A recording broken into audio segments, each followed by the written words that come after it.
Hey friends, I'm Mel and welcome to my kitchen. Every week I share budget-friendly, quick and easy weeknight dinner inspiration and meals. And this week we are taking some of our classic old American favorites and putting a new twist on them. And I'm finally making Brenda Gantt's biscuits. So if that sounds good to you, sit back, relax, grab you some sweet tea, and let me do the cooking with a twist.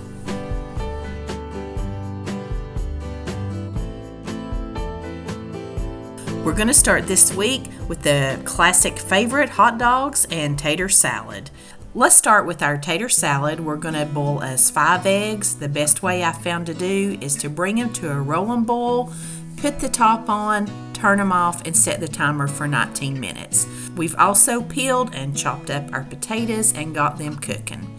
Once they're fork tender, I've just drained them off really good, and I'm going to add in about 1.5 cups of mayonnaise, 3 or 4 tablespoons of yellow mustard, a couple of big heaping spoonfuls of some sweet pickle relish, and those 5 hard-boiled eggs that we've diced up.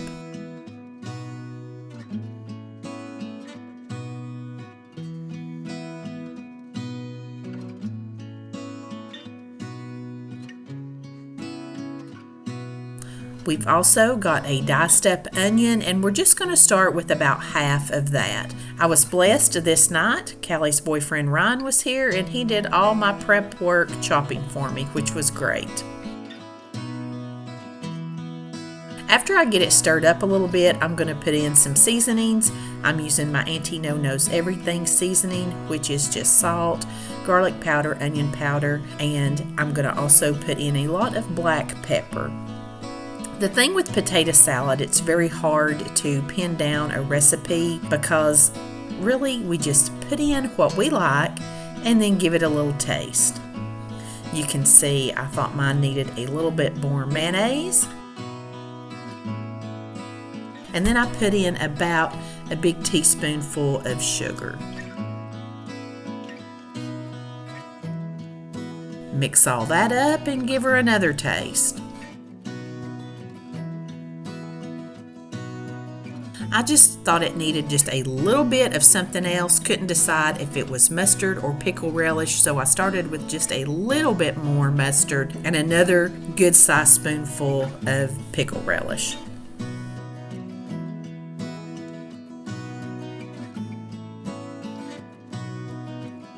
Give it another final taste, and it was to our satisfaction.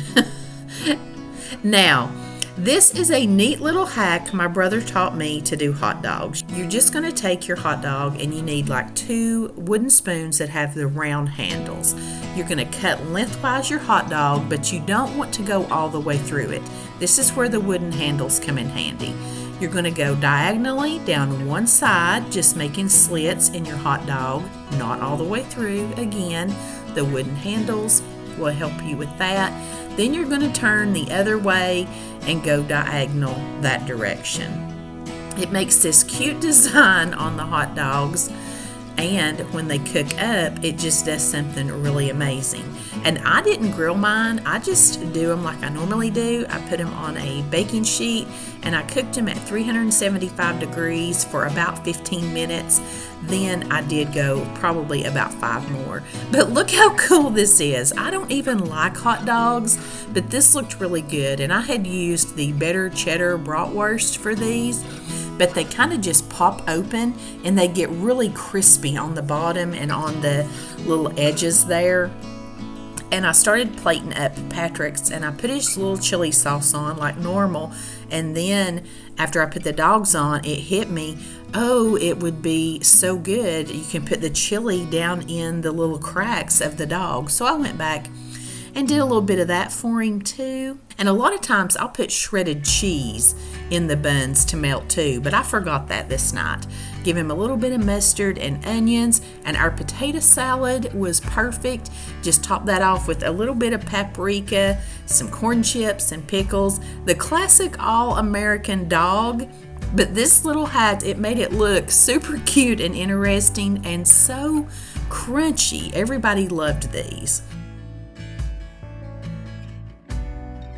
Now I'm going to share broccoli salad and Norah's Smashburgers. Broccoli salad has just so many different things you could put in it, but of course this is my take on it.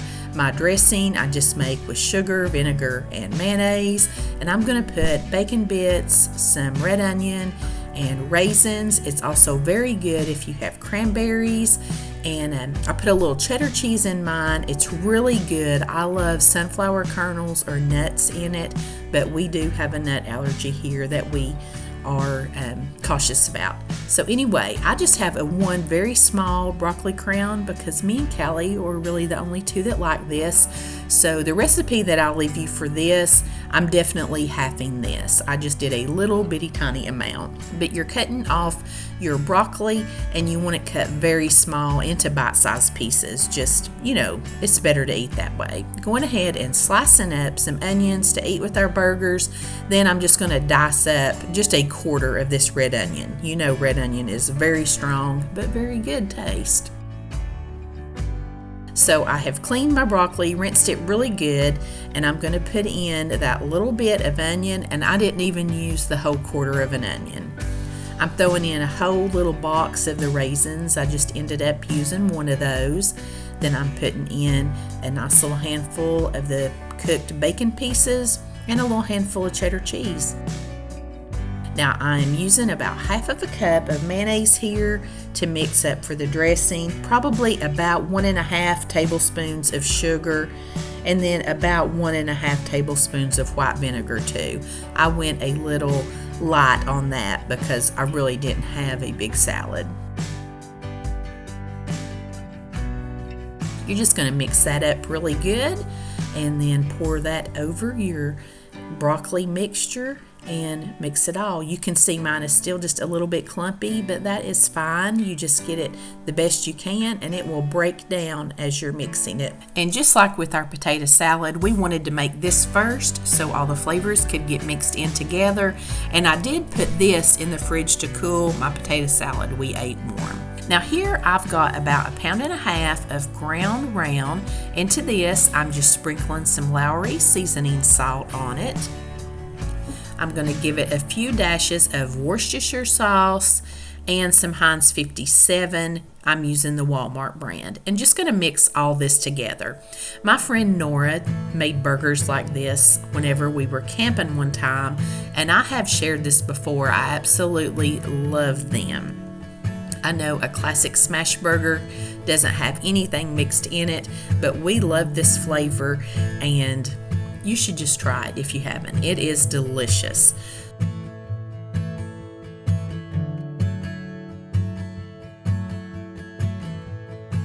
Once I get it mixed up, I'm just going to make about 6 or 7 little round balls that I will patty out. And my friend Melissa sent me a little video on Instagram showing me how she did this. And I am trying this out, Melissa. I'm just taking a piece of plastic wrap and I have sprayed it so it wouldn't stick, and I'm pressing and smashing my burgers beforehand. On a cast iron like grill outside our Blackstone, it's really easy to press them hard on there, but it's hard to do that on top of a glass cook stove. So here we're just smashing them before we fry them, and I want you to look how great it worked. They stayed nice and thin and they get crispy in this cast iron just like they do outside on the Blackstone, and they cook up in just a flash.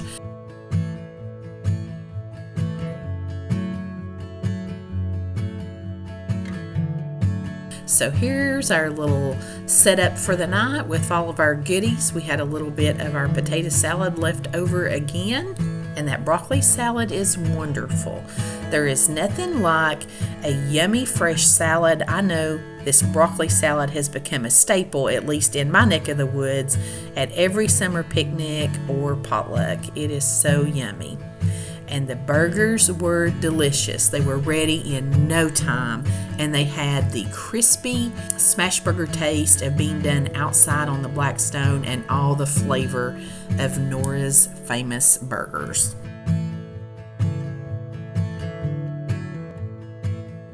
Okie dokie. I promised Patrick biscuits and gravy, So biscuits and gravy it's going to be. I've also been promising you guys biscuits.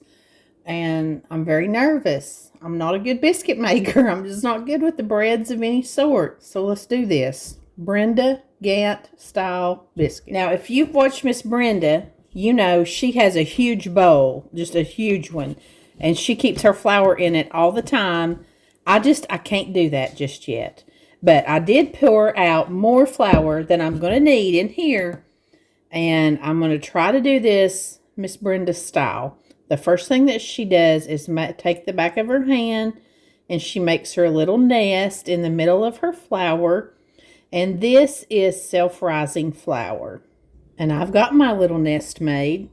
And then you always want to use buttermilk, full-fat buttermilk. But I did not have any. But I've got about a cup and a half, cup and 3/4 of whole milk here. And I just added a couple of big tablespoons of white vinegar to it to make it turn into buttermilk. Now I'm going to pour in about a cup and a half. The next thing you need is some lard or Crisco. And you just get a big handful like this. And I probably need a little bit more. I'm going to form them like this. You want about 2 little pieces like the size of eggs. Mine's a little bit smaller, but that's okay. And you're just going to put it right down in there. And you just use your hands and you start breaking it up into your buttermilk. On that flour that's down in there in your nest. You just start breaking it up. It's really cold too. Then you just start bringing in just a little bit of flour from your side, a little bit at a time, just breaking and twisting. This is the way that my daddy tells me that his grandma made biscuits. She had a big bowl, and that's where she would mix all of her dough up in, and she did everything by hand, and she just patted her little biscuits out in her hand.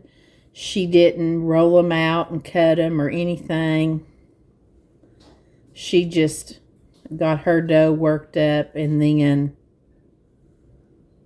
made little balls out of them and kind of flattened them out. Okay, I'm going to clean my fingers off now so I can kind of see how this feels.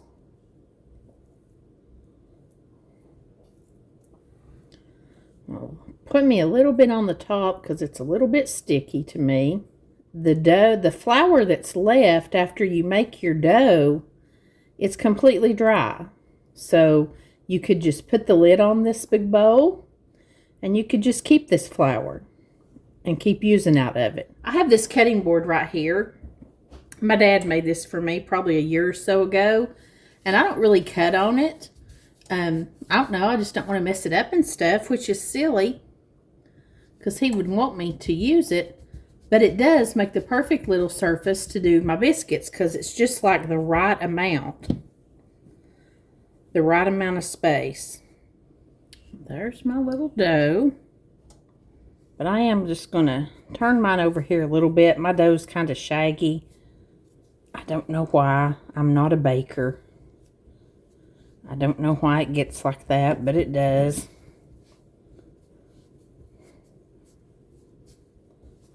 And I'm just going to pat it out.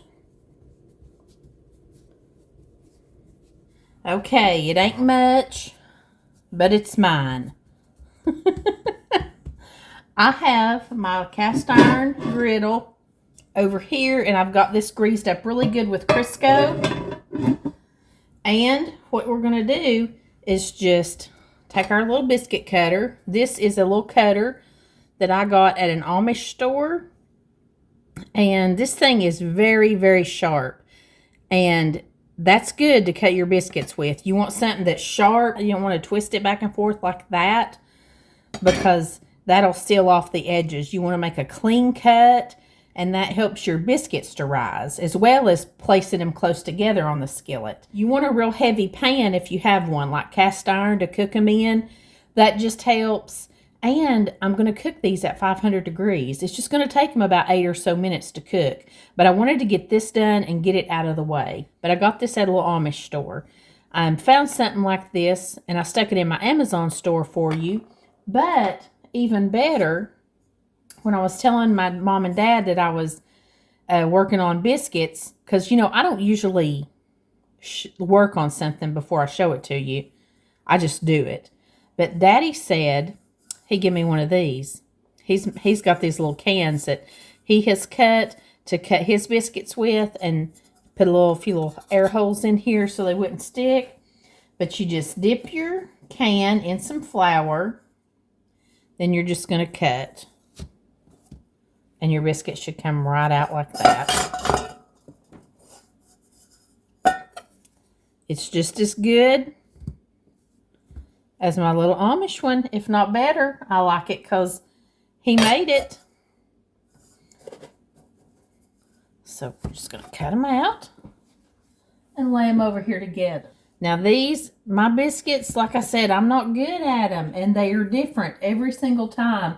And these look different than the ones I made just the other day. I think these may have needed some more moisture. Maybe that's why my dough was kind of shaggy. I don't know. But they don't have to be perfect. You're just going to take your extra dough and keep putting it back together and cutting your biscuits till you have your pan filled up. Now, if you use a little can like this, when you wash it, you want to be sure and dry it right away so it doesn't rust. Okie doke, there is my little pan of biscuits. There's the last one I made. I don't have real high hopes for this batch. They feel kind of different, but I don't know. I'm going to set them aside and we're going to get started on the rest of breakfast for dinner. I just wanted to share something with you real quick. One of you guys messaged me the other night and you mentioned that I seem like a happy cook. And I got to thinking, I really am a happy cook. When I'm cooking something for somebody, it makes me so happy to think that I'm making something that they like. Or if I'm making a recipe, I'm thinking about the person that gave it to me. Or when I look at that little pink spoon rest, I remember my mama's kitchen. That came from her house. When I was sharing with my mom and dad on Sunday that I've been practicing biscuits, Daddy got to talking about how his mama had a little pet milk can that she cut biscuits with. Then he went in there and pulled out 2 or 3 of those little cans like I showed you. Now, why is my 70-year-old father cutting cans to cut biscuits with? Can he not afford a biscuit cutter? Do they not have one? Of course they do. But that brings back memories. He's cutting those cans and thinking about his mom. To me, cooking is storytelling. I always like to hear a good story, and I feel like in my cooking, I'm telling a story for my family. They'll remember the messes I've made, the funny things I did, the good food that we had, and just the little things that I did just a little bit different that made it uniquely me. And you're doing the same with your family. You're making it uniquely you, and they'll be forever grateful and remembering you for that. So anyway, I hope all that comes across in the way that I put my videos together, and I hope you realize what a special person you are and what an impact you're making every day, whether you realize it or not. Alright, let's get started on this gravy. With me, I just like 2 little slices of sausage in my gravy. A lot of people use the whole pound, but I just don't do that. I just like mainly the essence of sausage, I guess, in my gravy. But I have got that completely browned up, and I just sprinkled in a little bit of flour, and I decided that was not enough for the grease I had, so put just a little bit more. Gravy is kind of like potato salad. You just kind of got to feel as you go, and you really can't mess it up. Just, you can't add any more flour later. It won't cook in good. But once I get all that raw flour kind of cooked into the sausage grease, I'm going to start adding milk just a little at a time. and stirring it. And you want to be sure and kind of scrape up all your grease and all your little bits of stuff off the bottom. Just continue stirring that. You don't want that, to get burnt or stuck on.